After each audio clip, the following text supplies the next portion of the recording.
नमस्कार, मैं खुशहाल भारद्वाज। भ्राड़ू जिला परिषद वार्ड के धुंधा क्षेत्र की आखिरी पंचायत बह का जनरल हाउस आज आयोजित किया गया। ग्राम पंचायत बह के प्रधान आदरणीय पीर साहिब ठाकुर जी, सचिव अमन वर्मा जी और सभी पंचायत प्रतिनिधियों के विशेष आमंत्रण पर मुझे भी इस जनरल हाउस में शामिल होने का मौका मिला और जनता के साथ विभिन्न मुद्दों के ऊपर चर्चा भी की गई और उसके साथ साथ विभिन्न मुद्दों के ऊपर अपनी राय भी व्यक्त की। इससे पहले कि इस पूरी वीडियो को आप देखें, आपसे अनुरोध है कि जिन लोगों ने चैनल को सब्सक्राइब नहीं किया है वो जल्दी से इसे सब्सक्राइब कर लें। आपको वीडियो पसंद आए तो आप इसको लाइक करें, शेयर करें और अपने कमेंट भी करें। मैं आपको भी बता दूं कि आज इस जनरल हाउस में कोरम पूरा हुआ और कोरम पूरा होने के साथ साथ मनरेगा की सेल्फी भी पारित की गई और जिन मुद्दों के ऊपर आज चर्चा की गई और मुझे भी बोलने का मौका मिला, उसमें विशेष तौर पर जो आपदा आई थी, उस आपदा से कैसे निपटना है और उसके साथ साथ क्या मुद्दे उससे उभरते हैं, उसके साथ ही जो मनरेगा में तरह तरह की शर्तें जो है लगाई गई हैं केंद्र सरकार के द्वारा, जिससे विकास कार्य करने में जो मुश्किल आ रही है, उनके ऊपर भी चर्चा की गई। और जो स्थानीय और मुद्दे हैं जनता के, बसों से संबंधित है, सड़क से संबंधित है, बिजली से संबंधित है या शिक्षण संस्थानों से संबंधित है या फिर हेल्थ सर्विसेज से संबंधित है, उन मुद्दों पर भी चर्चा की गई। आप सबसे अनुरोध है, आप वीडियो पूरा देखें, अंत तक देखें। धन्यवाद। अपने हमारे पास जो भारद्वाज जी आए हुए हैं, ये थोड़ा सा आप लोगों के पीछे बड़ी मेहनत करके आज इनको मैंने बोला हुआ था यहाँ पहुंचे हुए, मैं बीच में इनका वो नहीं हो पाया, तो ये आप लोगों को भी थोड़ा सा अपने संदेश प्रेम का देंगे और के लिए इनका भी हमारे साथ तो भारद्वाज जी आए और हम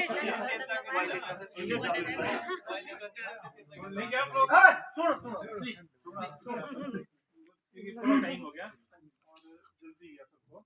आदरणीय पीर साहिब ठाकुर जी, ग्राम पंचायत बह के प्रधान, हमारे इस बह पंचायत के सचिव भाई अमन वर्मा जी, हमारे बीच में मौजूद सभी पांचों वार्डों के वार्ड पंच, उपप्रधान साहब सभी संतोष जी और जनरल हाउस में मौजूद retired DSP PD Thakur ji, Sikh जी जो हेल्थ डिपार्टमेंट से रिटायर हुए, सभी गणमान्य व्यक्ति, माताओं, बहनों, भाइयों, दोस्तों, साथियों। और उससे पहले मैं बोलना चाहता हूँ कि जो आपका नया पंचायत घर बन रहा है उसमें 1,25,000 रुपये का योगदान मेरा भी है, और वो पैसा आपने लगा भी दिया है इसमें पंचायत में। उसके साथ साथ इस पंचायत घर के लिए एक वाटर कूलर भी है और एक वाटर कूलर अभी जो है और आ गया है जो आपका छाड़ी स्कूल का है, तो कुछ दिनों में इसको भी आपको पहुंचा दिया जाएगा। 2 सोलर लाइटें भी आ गई हैं। एक महिला मंडल भवन दुर्ग है, सॉरी वो आंगनबाड़ी केंद्र दुर्ग के आसपास है जो चौराहा है, और दूसरा है जो डोलरा मंदिर है जो देव के अंदर, वहाँ की डिमांड आई थी। और 3 लाइटें मैंने अभी और डाली है जो भी आगे आनी है नेक्स्ट उसमें भी। इसके साथ साथ अभी एक डिमांड और आई थी प्रधान जी की तरफ से कि हमारा नया पंचायत घर है तो कुछ फर्नीचर की जरूरत होगी, तो ज्यादा गुंजाइश नहीं है। लिमिटेशन ये है कि हमारी 7 लाख रुपए की अनटाइड की निधि है और उस 7 लाख की अनटाइड निधि में अगर एक साल में 36 लाइटें या 37 लाइटें डाले तो लगभग खत्म हो जाती है सारी निधि। तो कोई पार्क के लिए, कोई दंगे के लिए, कोई फर्नीचर के लिए, कोई जिम के लिए फिर कुछ पैसा बचता नहीं है। थोड़ी देर रुक जाते हैं ना प्लीज। सर भगा रुकवा दो, सुन लो बस। रुक जाओ भाई सर, भगा मैंने बना लिया। आप लोग को ना, आपको क्या हो जाने आपके आप सबके हो 2 मिनट की जाएंगे, रुक लो, सुन लो। इसलिए जो है कोई बात नहीं, अब इधर हो जाना। इसलिए जो है ये संभव नहीं है कि बहुत सारा पैसा अनटाइड हेड का एक पंचायत को दे दें, और मेरी प्रायोरिटी ये भी है कि अब बहुत सारे जो गांव आपके 5 वार्ड हैं, उन 5 वार्डों में भी कुछ ना कुछ हो। तो मैंने और वाटर कूलर डाले हैं क्योंकि एक स्कूल है, एक 2 पर दूसरा स्कूल है और एक छाड़ी वाला तो आ गया जी, तो मतलब कुछ टाइम में लगवा देंगे। उसके साथ साथ कुछ और है, अगर आपको कोई काम हो, मेरा नंबर आप लोग नोट कर सकते हैं। कोई सिर्फ निधि का नहीं है, कोई पीडब्ल्यूडी से संबंधित काम है, मान लो पंचायत प्रधान जी भी आपके जो दूसरे ग्राम पंचायत के लोग हैं वार्ड मेंबर, वो भी प्रयास करते हैं, लगातार प्रयास करते हैं और उन्हीं प्रयासों को नतीजा कि आपका एक बहुत बढ़िया जो है ये पंचायत घर बन भी रहा है। और मैंने देखा कि अभी काफी अच्छा ये बन रहा है, काफी मेहनत इस पे की गई है जिस भी माध्यम से आप फंड लाएं। लेकिन कोई भी काम पीडब्ल्यूडी से संबंधित हो, अब मैं सुन रहा था छाड़ी में एक ट्रांसफार्मर नहीं है, तो अभी कहाँ आपका ट्रांसफार्मर है उसका अगर मुझे पता चलता है तो मैं उस मुद्दे को जिला परिषद में या जो संबंधित अधिकारी हैं, एससी हैं या फिर चीफ इंजीनियर बिजली बोर्ड के या किसी के समक्ष मैं भी उठा सकता हूँ। वो डिटेल आप लोग दे सकते हैं, चाहे सड़क का मुद्दा है, बस का मुद्दा है, पानी का मुद्दा है, या उसके साथ साथ कोई बिजली का मुद्दा है, या कहीं पर स्कूल में टीचर्स नहीं है, कहीं पर जो आप रेवेन्यू पटवार सर्कल की बात कर रहे थे उस मुद्दे को भी अगर कहीं उठाना तो वो अगर हमें भी जानकारी होगी तो हमारा भी एक प्लेटफॉर्म है जिला परिषद के अंदर, और जो भी सवाल मैं वहां पे उठाता हूँ वो निश्चित तौर पर सरकार को जाते हैं और उसका एक प्रेशर भी रहता है, तो वो लोग आप बता भी सकते हैं, कोई इंडिविजुअल काम भी है। मुझे लिखवा देना बाद में। दूसरी बात मैं कहना चाहता हूँ कि अभी जो बरसात हुई, इस बरसात ने बहुत ज्यादा नुकसान पूरे हिमाचल प्रदेश का किया है। एक अनुमान है कि 30,000 करोड़ रुपए का नुकसान है। और हिमाचल में सरकार जिस मर्जी पार्टी की हो, अगर हिमाचल सरकार के संसाधनों से अगर ये प्रयास किया जाएगा तो 40 साल भी हिमाचल को बन नहीं पाएगा इस आपदा से। और उसके साथ साथ अभी सरकार ने घोषणा की थी कि हम जो है जो डैमेज हुआ उसका मुआवजा देंगे, लेकिन बहुत सारी जगह पूरे हिमाचल में यही की बात है कि जो नुकसान हुआ उसको दर्ज नहीं किया गया कागजों में। तो सबसे जरूरी है कि पटवारी का मौका, कई बार लोग बोलते जी प्रधान जी नहीं आए, कोई बीडीसी नहीं आया, कोई जिला परिषद नहीं आया, कोई वार्ड मेंबर नहीं आया हमारे पास, वो मौके मायने नहीं रखते। अगर आपके घर में मुख्यमंत्री भी आ जाएगा उसके आधार पर आपको मुआवजा नहीं मिलना है, आपके घर में प्रधानमंत्री पहुंच जाएगा उसके आधार पर मुआवजा नहीं मिलेगा। जो भी नुकसान हुआ है आपदा के दौरान वो पटवारी के रोजनामचे रजिस्टर में चढ़ना चाहिए। अगर नहीं चढ़ा तो आप लोग अभी भी पटवारी को अप्रोच कर सकते हैं। और चाहे आंगन का हिस्सा गया है, आपकी दीवार में दरारें आई है, ढह गई है, बाथरूम का हिस्सा गया है, किचन का हिस्सा गया है, आप बोलो रोजनामचे जिसको चढ़ाओ और उसके आधार पर अगर कंपनसेशन मिलेगा कल को, क्योंकि रात मैनुअल के सारे मिलते हैं, लेकिन अगर हिमाचल सरकार के पास एक्स्ट्रा पैसा आता है, जैसे कुछ जगह से डोनेशन आ रही है, और हमने भी मांग उठाई है कि इस वक्त हिमाचल के साथ सौतेला व्यवहार केंद्र सरकार को भी करना चाहिए। हिमाचल को इस आपदा से उबरना है तो कम से कम 10,000 करोड़ रुपए की एक मुश्त सहायता केंद्र सरकार को भी करनी चाहिए। तभी जो राहत पुनर्वास पुनर्निर्माण कार्य ये तेजी के साथ हो सकते हैं। नहीं तो लोग बोलेंगे हमारा घर चला गया, मुख्यमंत्री तो घोषणा कर रहे हैं कि जी आपको जमीन के बदले में जमीन दे देंगे, आपको जो है घर के बदले में घर दे देंगे, जिनकी जमीन चलेगी या जिनके पास जमीन नहीं उनको हम जो है जमीन देंगे, लेकिन नहीं दे सकती, ये हकीकत है। ये फॉरेस्ट एक्ट मेंबरेन को मालूम है। हिमाचल प्रदेश के अंदर 1980 का वन संरक्षण कानून है जिसको फॉरेस्ट कंजर्वेशन एक्ट बोलते हैं। सारी की सारी वन भूमि जो है केंद्र सरकार के अधीन है। आपके कोटरोपी में 5-6 साल पहले जो जमीनें गई हैं, जयराम ठाकुर जी ने बोला था कि चिंता नहीं करो 2 महीने के अंदर आपको जमीन देंगे। 6 साल हो गए किसको जमीन नहीं मिली, क्योंकि हिमाचल सरकार का अधिपत्य नहीं है जंगल की जमीन के ऊपर। तो हमें बोल रहे कि जो 1980 का वन संरक्षण कानून है, क्योंकि हम पूरे हिमाचल का वनों को संरक्षण करते हैं, पूरा हिमाचल पूरे देश का जो है पर्यावरण को हम सुरक्षित कर रहे हैं, और लेकिन उसके एवज में हिमाचल को कुछ नहीं मिलता है। तो हमने ये भी मसला उठाया, मुख्यमंत्री से मिले थे पीछे, हमने कहा कि आप सर्वदलीय बैठक बुलाओ और इस मुद्दे पर केंद्र सरकार के पास सब जाओ, सारी पार्टियां, चाहे ओपोजिशन है चाहे सत्ता पक्ष है, और वहां पर मांग करो कि 1980 का जो फॉरेस्ट कंजर्वेशन एक्ट है उसको आप संशोधित करो या उसको जो है आप रद्द करो, हिमाचल सरकार के अधीन जो है वन भूमि लाओ। अब हिमाचल सरकार उसको दे सकती है किसी को, नहीं तो चाहे सरकार हो सुक्खू की, सरकार हो जयराम की, सरकार रही हो धूमल की, सरकार रही हो वीरभद्र सिंह की, कोई नहीं दे पाएगा। तो ये भी एक अहम मसला है। और उसके साथ साथ हमने भी बोला है कि जिन लोगों का नुकसान रोजनामचे में नहीं चढ़ाया पटवारियों ने, वो जो है सरकार नीचे आदेश दे एसटीएम के माध्यम से और दोबारा जो है उसको चढ़ाए, और जो भी नुकसान किसी परिवार का हुआ है उसका जो है पूरे का पूरा जो है वो मुआवजा उनको मिलना चाहिए जो मैनुअल के अनुसार है। और इसके लिए हमने 25 नवंबर को शिमला में एक बड़ा प्रदर्शन भी प्रभावित होकर रखा है, जिसमें मुख्यमंत्री से भी मिलेंगे इस मुद्दे पे। तो अगर इस इलाके में भी अगर कोई ऐसे प्रभावित है जिनका नुकसान हुआ है तो आप लोग भी शिमला चल सकते हैं। तीसरी बात मैं कहना चाहूंगा कि ठीक बोला प्रधान जी ने कि आजकल बड़ी दिक्कत आ रही है, जो 20 कार्यों की शर्त थोपी गई है, ये बहुत मनमानी शर्त है जो केंद्र सरकार ने थोपी एक तरह से। और इससे जो है काम करना मुश्किल हो रहे हैं। फंड भी है पंचायत के पास, लेकिन वो खर्च नहीं हो पा रहा है कि जो 20 काम कंप्लीट करना मुश्किल होते हैं। पहले ऐसी कोई शर्त नहीं थी। और मेरा ये मानना है कि कहीं ना कहीं ये मनरेगा को बंद करने की साजिश है, ये मनरेगा को कमजोर करने की साजिश है। और मैं आपको ये भी बताना चाहता हूं कि इस देश के अंदर मनरेगा का कानून किसी ने तस्तरी में रख करके दिया है, बल्कि इस देश के किसानों ने, मजदूरों ने लड़ाइयां लड़ी हैं।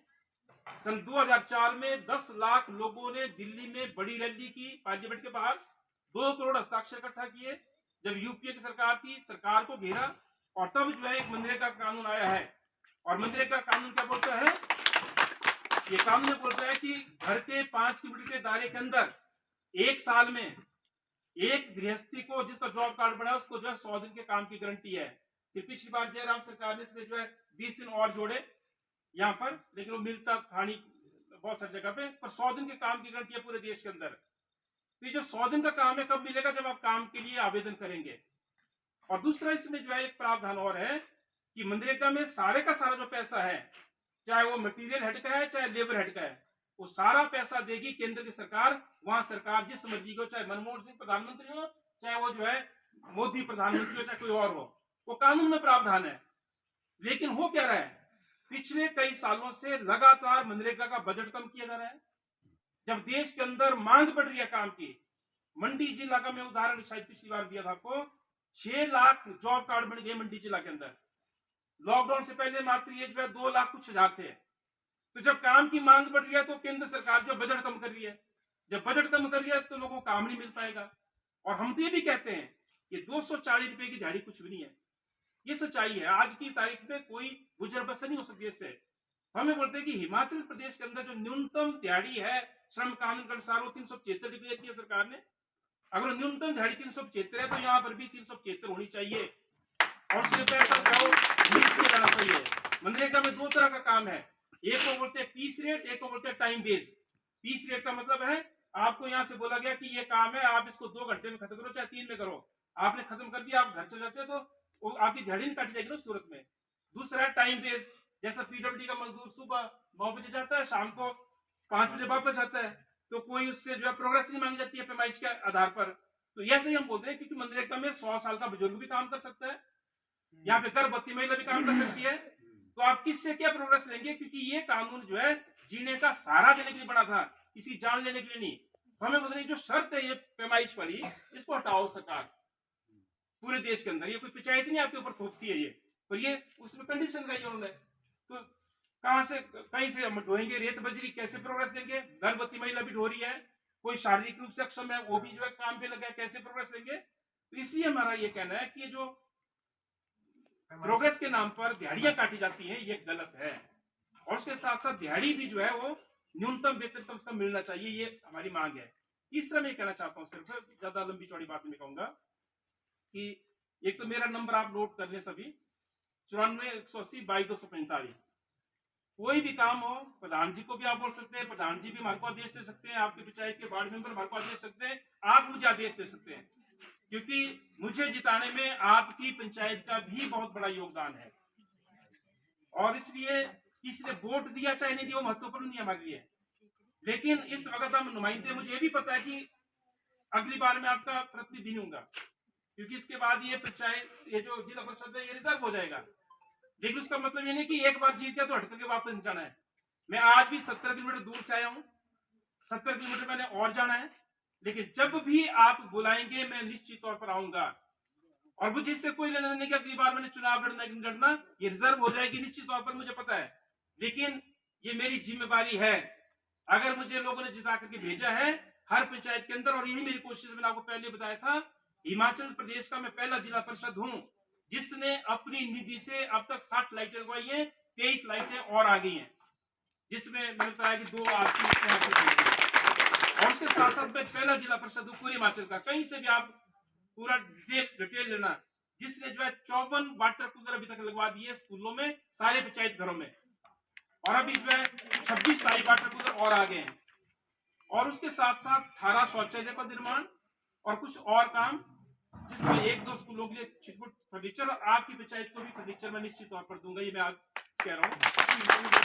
लेकिन अगर आप इनसे आपको घोषणा करवाना चाहेगा, कई बार हो जाता है कि हम मेले में बुलाते हैं जी सर आप घोषणा करते हो कि 2 लाख दूंगा मैं कभी नहीं करता ऐसी घोषणा। जिस काम को मैं कर नहीं सकता वो मैं उसको थोड़ा सा करता नहीं खाली है मेरा घर कल मैंने बिना मांगे दे दिया मैंने हमेशा दे देंगे। पर उसके अलावा अगर आपके गांव में, क्योंकि मुझे फोन आते रहते गाय लगाए, कोई सोलर लाइट लिए बोलते हैं और सोलर लाइट इसी वजह से कोई 15 फोन आ गए हैं। तो मैं कहना चाहता हूँ हमारी लिमिटेशन है। एक और है सोलर लाइट का तरीका, वो है जो डीसी के माध्यम से होती है, यानी कि विकास में जन सहयोग जो एक स्कीम है, जिसमें आपकी पंचायत का प्रस्ताव जाता है।